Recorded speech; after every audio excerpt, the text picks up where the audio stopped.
Okay, so this hat is going to be made up of basically 3 parts on the fabric.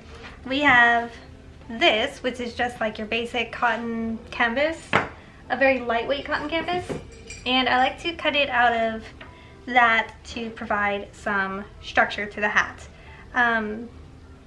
Because without it, the herringbone is just a little bit too floopy, and it doesn't like to hold a puff around, not a big puff, but like a slight puff around the head, so it doesn't just expose the entire skull. We want the hat to have a little bit of body to it, and this provides that body. So I cut out, usually you would just cut it on the fold, but I didn't have a cut of yardage long enough to do that, so I'm cutting mine with seam allowance at the bottom, so I could seam it down the center of the front. And then I also cut out 2 brim pieces just to provide a little bit more structure to, not brim, yeah, brim? Brim? Are they brims? Is that what they're called? Let's look. Visor. I cut out 2 pieces for the visor just to provide a little bit more structure there. I'll also be cutting the visor out of some buckram that I have. It's not super fantastic buckram, but it is, actually I think I want this to be cut to size because I will not be seaming these together, I will be sandwiching them. When I cut them out of the herringbone, I'll leave seam allowance.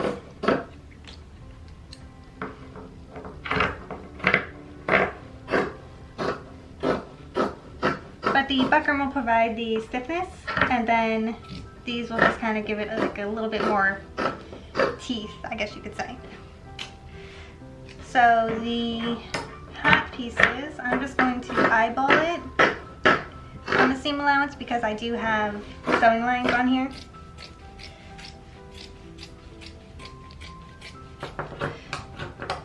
Normally I would be a little bit more precise with my lines, but again, I added in the sewing lines, so it should be fine.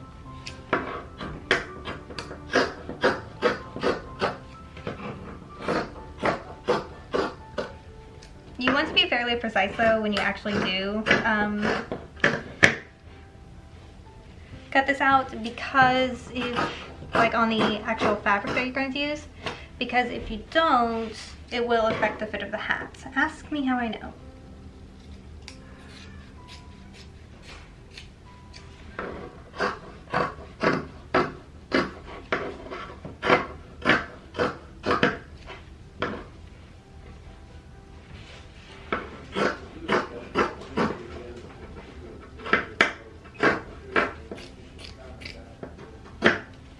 Okay, so those pieces. There we go. And now we want to cut it out of the herringbone. We'll also need to cut it out of the silk.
I neglected to show it on camera, but I have stuck the buckram into the sewn together visor of the hat. So now we have a visor. I think what I will do is go ahead and trim down this edge here. This one has enough seam allowance, but this one has basically none. So I'm gonna trim that back a little bit. And then next step, or what I've been doing, you've seen a B-roll, is I've been pinning and basically running my quilting stitches. The quilting stitches along the top of the hat. So you can kind of see the X mark here. I've got 2 more to do on the lining and on the fabric. So I'm going to continue doing that now. Okay, so now that we have the hat quilted, what I need to do is cover or before I attach the lining, I need to cover this little seam match-up point. And what I'm going to do for that is I'm going to get a quarter and I'm going to cover it with some scrap fabric because I want the quarter to weigh down the top of the hat-ish, kind of.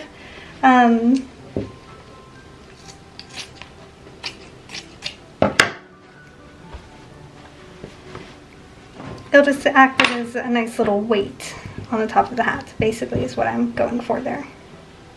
And I'm also trying to remember where the front of the hat is because I can't quite figure it out. Is it here? I think this is the front here.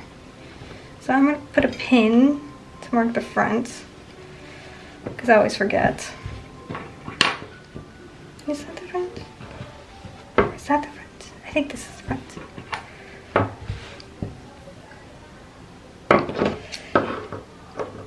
And I just need enough fabric to cover the quarter, but I don't want too much excess because then it'll sit bulky on top of the hat.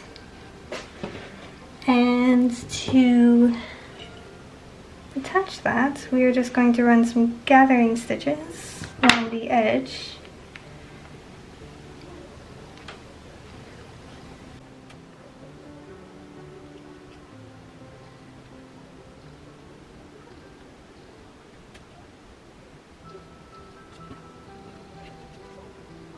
Alright, now that we've got our little button sewn on, we need to attach the lining-ish sort of lining. It's not really a lining, but where's the front of this?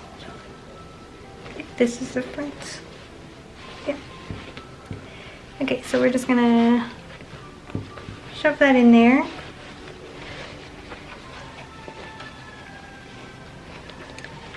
Going to match up the seams as best I can to encourage it to kind of pop in the way I want it to.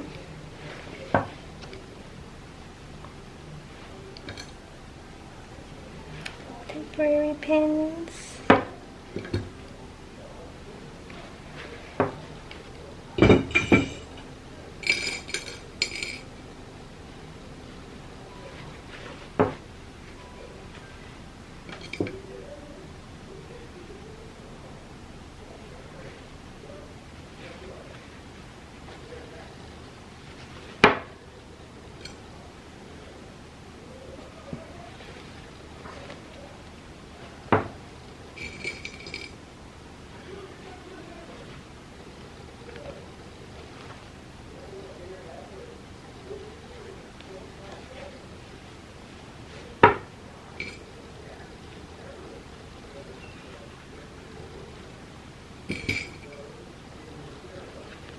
Great.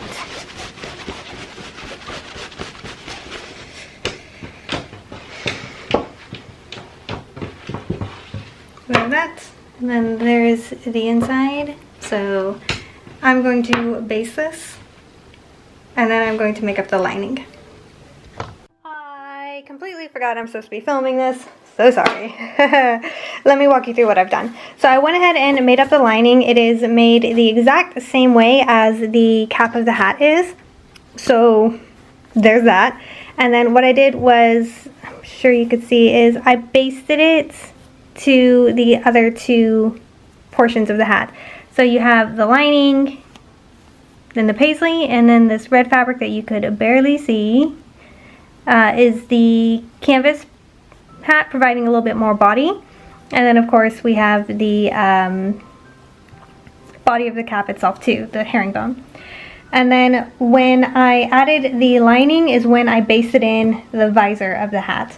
So after the lining is basted to the rest of the cap, and then the visor is basted to that little pumpkin shape that you've got going on, at that point you want to add in the band after the fact. There's a lot of basting involved, and that's mostly so you can kind of keep the fabric where you want it to be. But now that the ooh, gross. Okay, so once the band is completely sewn on, and I've only got a tiny little portion left to go here, at that point I'll update you. How about that? Let me just put you somewhere where you can watch me finish, and then I'll give you an update. That would probably be the best course of action, I think.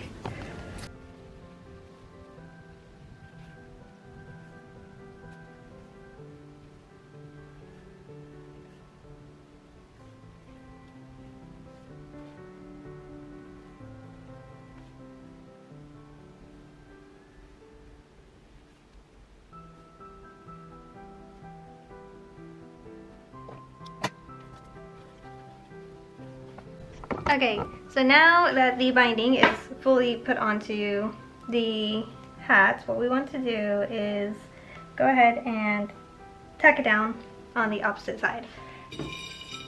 So I do this by basically just folding over the fabric about halfway down and then folding it over the raw edges, and that binds it. And then just pin that into place.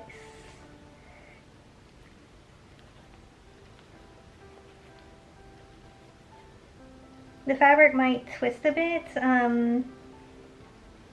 A good way to get around that would be to probably cut it on the bias. I did not do that. That is my mistake, but it's fine. I got mine on the straighter grain, which is why it's misbehaving a little bit. I'm trying to be gentle around the visor because I didn't use the sturdiest of buckrams, so it won't, I don't want to warp it or crease it in any way, which I will do if I'm not careful.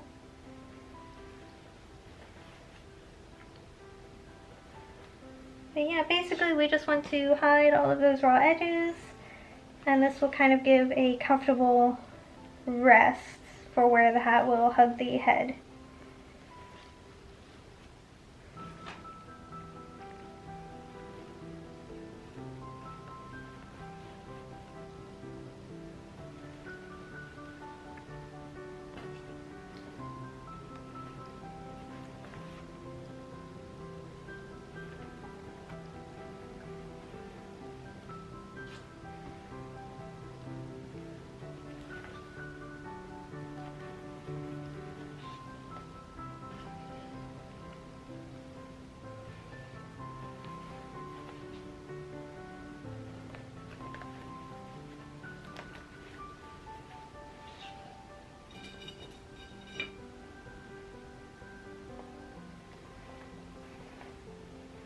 Put one more pin in. Okay. So next I need to slip stitch all of that down. Alright, so now that the binding is attached, what I'm going to go ahead and do now is kind of arrange the lining in the hat, and then I want it to lay over the brim. So in order to encourage it into the shape I want it to be, I am going to tuck it. So we are going to run a pin there,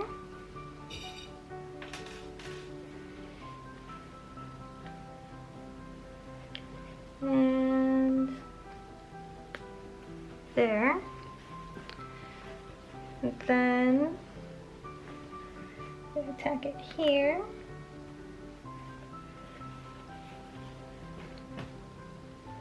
Just in various spots around the hat.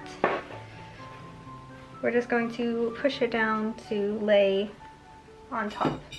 I don't know if these hats are actually tacked down like this, but that is the only solution I have to get them to lay the way I want to. This is by no means an expert's, or maybe the proper and correct way to make these hats, but 'tis the way that I found works for a pretty legitimate looking hat. So that is the way I'm going to do it. So I'm just gonna go tack that down, and that's all it is. Okay, so here we have our finished hat. Ta-da, I guess. I don't really have much to say other than I will try and have the drafting instructions and the sewing instructions maybe uploaded onto Google Documents for anybody who wants to download that or view that and see if they can make one themselves. I'll also have a link to the original Pinterest post links down below as well, if you wanted to take a look at that. They're pretty straightforward and easy to make. It takes maybe a few hours work and not that much in the way of materials. I think to get the hat itself, it takes maybe about half a yard of each fabric, if that, maybe even a quarter of a yard, but you should want to put it on the fold. So I would say half a yard of fabric. But yeah, they're easy to make, and yeah, I've made like 4 at this point, I think, just about. Anyway, if you stuck around this long, thank you for watching, and I will see you all in my next video. If you liked this video and you would like to see more from me or hear more from me, then do hit the subscribe button as well, and I will see you next time.